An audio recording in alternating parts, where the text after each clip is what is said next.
माननीय गडकरी साहेबांच्या नेतृत्वात नागपूर शहरातल्या विविध बाबींचा एक आढावा आम्ही घेतला।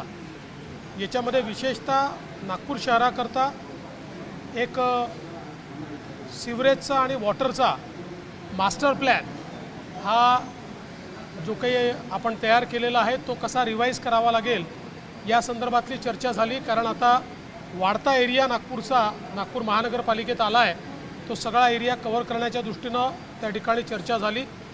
जवळपास अमृत योजनेतल्या 31 टँक्स ज्या आहेत त्याचा आढावा घेतला। आता जवळपास त्या पूर्ण होत आलेल्या आहेत, त्यामुळे लवकरच त्याचं कनेक्शन करून त्याचं पाणी हे लोकांपर्यंत पोचलं पाहिजे या संदर्भातली चर्चा झाली। आता हा जो काही सगळा नागपूरमध्ये मोठ्या प्रमाणात आपल्याला कल्पना आहे की बिल्डिंग्स वाढत आहेत, फ्लॅट स्कीम्स वाढत आहेत, त्यामुळे नाग नदी जी काही आपली योजना या योजनेच्या अंतर्गत 2400 कोटी रुपये आपल्याला जायकाचं जे फंडिंग मिळालं आहे त्यातनं एक मोठं सिवर नेटवर्क आपल्याला कसं तयार करता येईल या संदर्भातला जो मास्टर प्लॅन आहे त्याच्यावर देखील चर्चा झाली। ही सगळी कामं लवकरात लवकर सुरू करण्याच्या संदर्भात चर्चा झाली। एक अजून महत्त्वाचा निर्णय या ठिकाणी घेण्यात आला की आज पावसाळ्यामुळे जे मोठ्या प्रमाणात चोकेज होतं आणि त्याच्यामुळे लोकांना त्या ठिकाणी गडर चोकेजमुळे अडचणींना सामोरं जावं लागतं। मागच्या काळात आपल्याकडे 8 गाड्या होत्या, आता त्या 20 केलेल्या आहेत, अजून 10-12 गाड्या वाढवून आणि मोठ्या प्रमाणात या चोकेज क्लिनिंग मशीन्स ज्या आहेत या उपलब्ध करून द्यायच्या आणि त्यासोबत हा सगळं जे काही काम होतं हे PHE डिपार्टमेंटकडे जे गेलो होतं ते पुन्हा हेल्थ डिपार्टमेंटला द्यायचं आणि त्यांच्या माध्यमातून हे करायचं, अशाही प्रकारचा एक निर्णय त्या ठिकाणी झालेला आहे। रस्त्यांच्या संदर्भात आणि अविकसित लेआउटमध्ये पिण्याच्या पाण्याच्या लाईन टाकणं, रस्ते टाकणं या संदर्भातलेही काही निर्णय झालेले आहेत आणि एक प्रेझेंटेशन मार्केट्सच्या संदर्भात देखील या ठिकाणी करण्यात आलेलं आहे।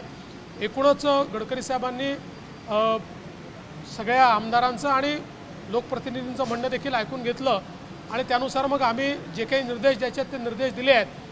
कचरा हा वेगाने उचलला गेला पाहिजे, शुअर लाईनचे चोकेजेस हे लवकर निघाले पाहिजे, या दृष्टीनं अधिक एफिशियंट सिस्टीम कशी तयार करता येईल या संदर्भातला आजच्या बैठकीतनं प्रयत्न केलेला। नदीच्या सुरक्षा भिंतीसंदर्भात काही टाइमलाईन नदीच्या सुरक्षा भिंतीसंदर्भात काही टाइमलाईन ठरवण्यात आली? नुसती सुरक्षा भिंतीपुरते मर्यादित नाही आहे, तर याच्यामध्ये STP आहे, त्याच्यामध्ये शुअरचं नेटवर्क आहे, याच्यामध्ये सुरक्षा भिंत सगळ्या गोष्टी आहेत। याच्यावर आता कन्सल्टंट अपॉइंट केला आहे, त्याला पैसे मिळालेले आहेत, 2400 कोटी रुपये आपल्याकडे आहेत, त्याचं काम लवकर सुरू करण्याचा प्रयत्न असेल। नाही, डेंग्यू आणि मलेरिया आज आपल्याला महाराष्ट्रात बऱ्यापैकी त्याची साथ दिसते आहे।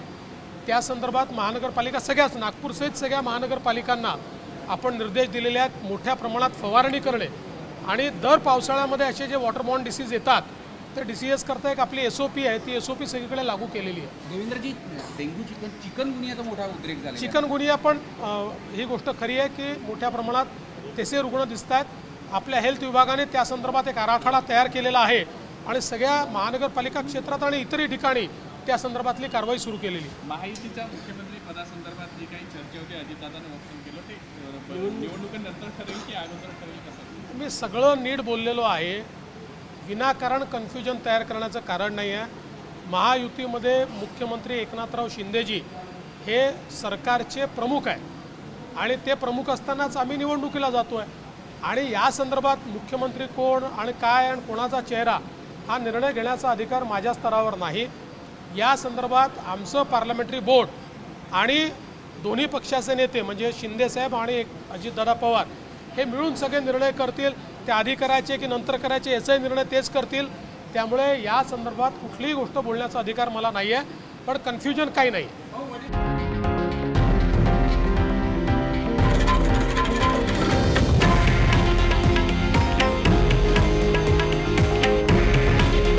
हे आहे देशातील नंबर 1 न्यूज नेटवर्क आणि आपण पाहत आहात TV9 मराठी। काळजी तुमची, हित महाराष्ट्राचं।